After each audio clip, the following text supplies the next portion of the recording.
Hi folks, I promised you a video on why I am not on social media. Now, in the last book of The Lord of the Rings, there's this great quote. Just as they are about to part company, the Fellowship of the Ring is breaking up. And Pippin says, I wish we could have a stone that we could see all our friends in, and that we could speak to them from far away. And he's talking about the orb, the crystal ball, as it were. And in fact, as I read that recently, it occurred to me that we do have that kind of stone that we can see all our friends in far away and keep in touch with them. It's called Facebook, right? And so I want to begin this video by saying I am not here to judge people who are on social media, and I'm not even assuming that everyone should get off of social media. For some people, it is the only way to stay connected to loved ones, and I understand that. On the other hand, if you can't have your grandmother or your mom as your friend on social media, then you're probably posting or saying things that are causing unnecessary drama. And some of the social media platforms are designed to escalate drama and glorify all the wrong things. So today's video is a sidebar to talk about why I'm not on social media. Now, I used to be on social media, but a few years ago I gave it up and I have never been happier because I found social media to be a thief, stealing my time and my peace of mind. Now, we could talk for hours about how polarized our culture is, how there's no room for anything in the middle or for anything like moderation. And I don't even want to talk about that because I hate politics.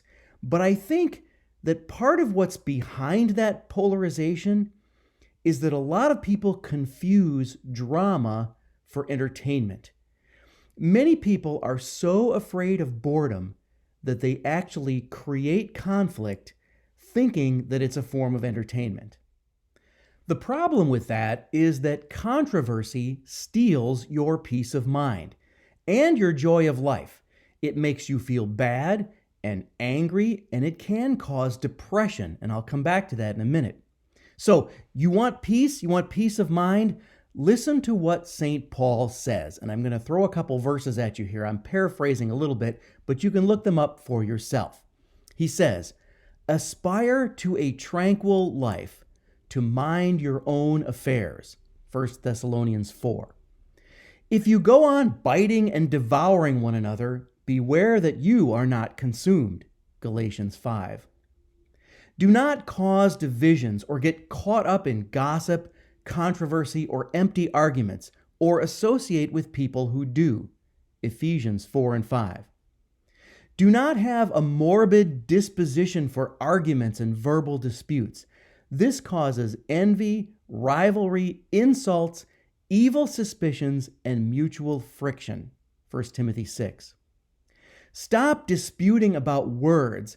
This serves no useful purpose, since it harms those who listen. Avoid foolish and ignorant debates. 2 Timothy 2. Now look, this is not against evangelization or apologetics where those are appropriate, but it is against that futile attempt to get people to come around to your opinions, especially about politics and things like that. I love that 1 Thessalonians passage. If you aspire to live a peaceful life, mind your own business. That's scripture, folks.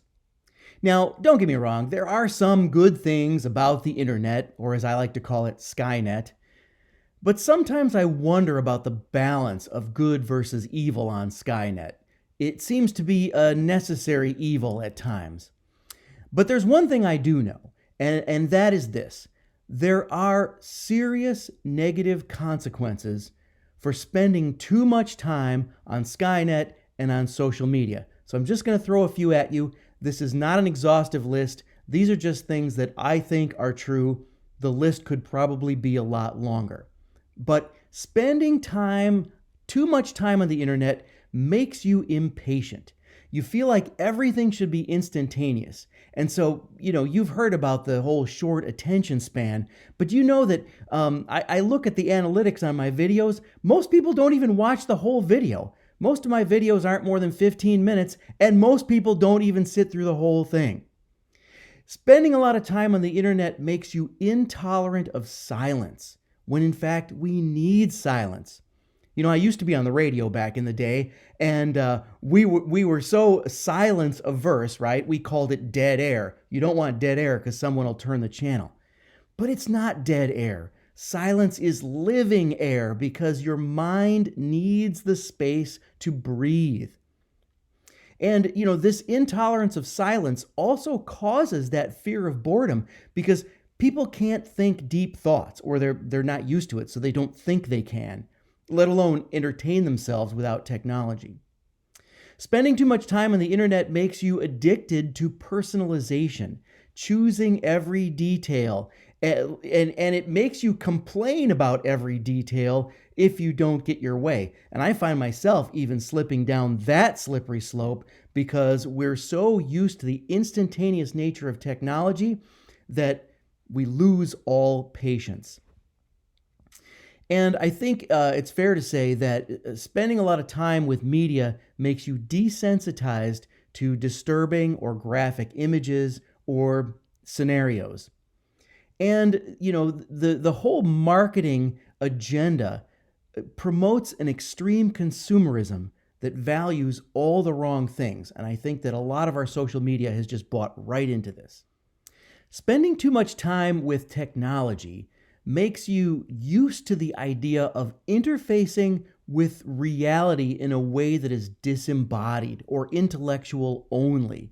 And of course, I know virtual reality uses the senses of sight and hearing, obviously, but most interface through technology is disembodied. We would call that Gnostic in a sense. And so it sort of removes you from the real world of God's creation. And the internet kind of obscures the fact that not all sources of information are equal.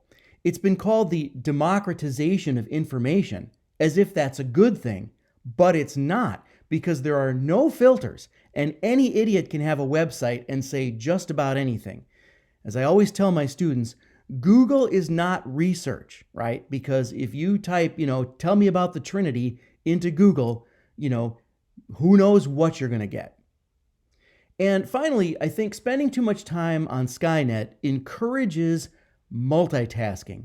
And multitasking is the enemy of peace, not to mention quality. When I do talks and I speak about how to write books, I will always tell people, multitasking is the enemy of quality.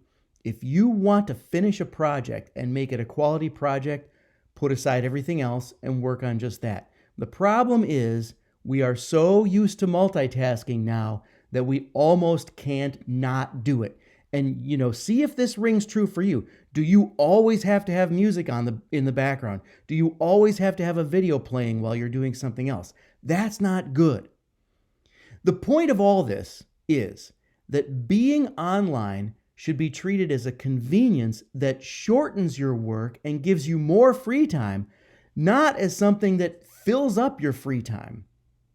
Now, as I was preparing this video on why I'm not on social media, someone who I think is one of the smartest people on the planet right now actually kind of beat me to it.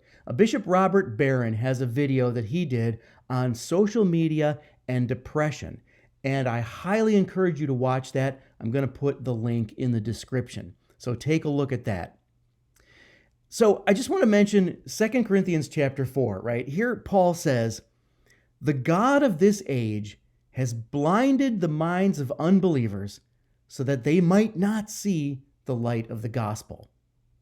The God of this age has blinded the minds. The media wants to brainwash you, to blind your eyes and harden your hearts. And that's what you have to be careful of when you expose yourself to technological media. So what I want to say to you today is that we all need quiet. I really believe in the concept of the still quiet voice. That is, that God speaks to us not in the chaos, but in the quiet. I promise you, you will meet God in the silence, but not if you never let yourself experience silence, because you won't give God any room to come in and speak to you. But in order to experience the silence, you got to put away all the multitasking. So for me, the only winning move is not to play. Now, that's another movie reference if you got that, War Games from 1983. But I think it's relevant for our whole polarized, hyper-politicized culture that wants to suck you in and steal your peace and steal your joy and steal your time. The only winning move is not to play. The bottom line is that Skynet steals your time and it steals your sanity by pretending to be able to make decisions for you when it really can't. It is a time thief. So, what are you going to do with your extra time if you cut back on the internet and social media? Well, why not try reading books? Because just as God speaks to us in the silence, I also believe that God speaks to us when we read. At least that's my experience. So peace and quiet make room for God to speak to you. Now, I know I sound like a grumpy old man shaking his fist at the robots while I yell at the kids to get off my lawn. And I'll be the first to admit I am a bit of a Luddite. When I watch Upload, I'm always, cheering for the Ludds. But that's because I've allowed myself to experience both the chaos and the quiet. I've tried both, and the quiet is better. And there are enough hours in my days when I'm forced to deal with the chaos of the world, so I'm going to take all the quiet I can get. And so I encourage you to cut back on Skynet, cut back on the social media, and especially set aside time every day for quiet prayer. No music, no media, no screens. And I know some of you say, oh, well, I read my Bible on the phone. Don't. Put the phone away and pick up an actual Bible. No media, no screens, no background noise, no multitasking. You will thank me. And if it seems daunting, start with just a couple of minutes and grow it from there. But don't be afraid of the silence. Silence is actually very liberating. Now, if you're one of those rare people who's watched this video all the way to the end, and if this makes any sense to you at all, I'll just mention a couple of books you might like. One book is for people who need to stay connected on social media, and you're not in a place where you can or where you're ready to give it up. The other book is for the people who may be ready to try a more monastic, low-tech approach to life. The first book is How Christianity Saved Civilization. Mike Aquilina and I wrote this book, and if you are on social media and you intend to stay there, this book will tell you how to use social media in the right kinds of ways, especially to share our faith. On the other hand, if you're ready to try something a little more radical, I loved this book. This is Rod Dreher's The Benedict Option. And so I highly recommend this as well. I had nothing to do with this. I didn't write this. I just read it and I loved it.